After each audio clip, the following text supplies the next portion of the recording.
Sir ಈ ತರ ಭೇಟಿಗಳನ್ನ ಒಂಥರ ಟೆಂಪಲ್ ರನ್ ತಾವು ನೀಡ್ತಾ ಇರೋದು ಭೇಟಿನ ಟೆಂಪಲ್ ರನ್ ಅಂತ ಕೂಡ ಇರ್ಬೋದು. ನಾನು ದಿನ ಪೂಜೆ ಮಾಡೋನೆ, ಧರ್ಮದ ಬಗ್ಗೆ ನಂಬಿಕೆ ಇಟ್ಕೊಂಡಿರೋನೆ, ನನ್ನ ಒಡೆತಕ್ಕೋಸ್ಕರ, ರಾಜ್ಯದ ಒಡೆತಕ್ಕೋಸ್ಕರ, ನಮ್ದಂತ ಜನರಿಗೋಸ್ಕರ, ಸಮಾಜಕ್ಕೋಸ್ಕರ ಒಳ್ಳೇದಾಗಲಿ ಅಂತೇಳಿ ನಾನು ಪ್ರಾರ್ಥನೆ ಮಾಡೋದು.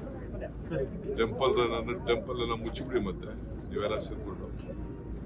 ಯಾಕೆ ಧಾರ್ಮಿಕ ದತ್ತಿ ಇಲಾಖೆ ಇದೆ, ಯಾಕೆ ಅಜ್ಜಿಲ ಇದು ಮೈನಾರಿಟಿ ವೆಲ್ಫೇರ್ ಇಂದ ಯಾಕೆ ವಕ್ಫ್ ಬೋರ್ಡ್ ಇದೆ, ಮೈನಾರಿಟಿ ಚರ್ಚಸ್ ಯಾಕಿದೆ, ಅವರವರ ವಿಚಾರ, ಅವರವರ ನಂಬಿಕೆ. ನಾನು ಹಿಂದೆ ಹೇಳಿದ್ದೇನೆ, ಧರ್ಮ ಯಾವುದಾದರೂ ತತ್ವ ಒಂದೇ, ನಾಮನೂರಾದರೂ ದೈವ ಒಂದೇ, ಪೂಜೆ ಯಾವುದಾದರೂ ಭಕ್ತಿ ಒಂದೇ, ಕರ್ಮ ಹಲವಾದರೂ ನಿಷ್ಠೆ ಒಂದೇ, ದೇವನೊಬ್ಬ ನಾಮ ಹಲವು ಅಂತ ಹೇಳಿದ್ದೇನೆ. ಅವರವರ ನಂಬಿಕೆ, ಅವರವರ ಆಚಾರ, ಅವರವರ ವಿಚಾರ. ಟೆಂಪಲ್ ರನ್ ಏನಿದೆ ಸರ್, ನೀವು ಶೃಂಗೇರಿ ಭೇಟಿ ಕೊಟ್ಟಾಗ ಶೃಂಗೇರಿ ಭೇಟಿ ಕೊಟ್ಟಾಗಲ್ಲ ನಿಮಗೆ ಹಲವು ರಾಜಕೀಯ ತಿರುವುಗಳಿಗೆ ಕಾರಣ ಆಗಿದೆ.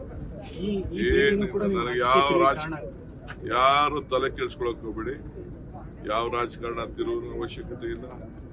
ಜನ ಆಶೀರ್ವಾದ ಮಾಡಿದ್ದಾರೆ, ಜನ ನಮ್ಗೊಂದು ಅವಕಾಶ ಕೊಟ್ಟಿದ್ದಾರೆ. 5 ವರ್ಷ ಮುಂದುವರಿಸ್ತೀವಿ.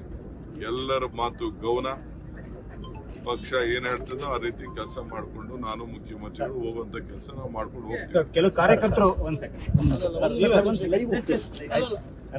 ಗ್ರಾಮ ಪಂಚಾಯತ್ ನನ್ನ ಕೆಲವು ಕಾರ್ಯಕರ್ತರು ಒಂದು ಒತ್ತಾಯ ಮಾಡ್ತಾ ಇರುವಂತದ್ದು ಮುಂದಿನ ಸಿಎಂ ಡಿ.ಕೆ. ಶಿವಕುಮಾರ್ ಆಗ್ಬೇಕು ಅಂತ. ಯಾರು ಬೇಡ, ನನಗೆ ಯಾರು ಒತ್ತಾಯ ಆಗೋದು ಬೇಡ, ನನಗೆ ಯಾರ ಬೆಂಬಲನೂ ಬೇಡ, ಯಾವ ಶಾಸಕರ ಬೆಂಬಲನೂ ನನಗೆ ಅವಶ್ಯಕತೆ ಇಲ್ಲ. ನಾನು ಉಂಟು, ಕಾಂಗ್ರೆಸ್ ಪಕ್ಷ ಉಂಟು. ಕಾಂಗ್ರೆಸ್ ಪಕ್ಷ ನಾಯಕರು ಏನ್ ಹೇಳ್ತಾರೆ ಆ ರೀತಿ ನಾನು ಕೆಲಸ ಮಾಡ್ಕೊಂಡು ಹೋಗ್ತೀನಿ.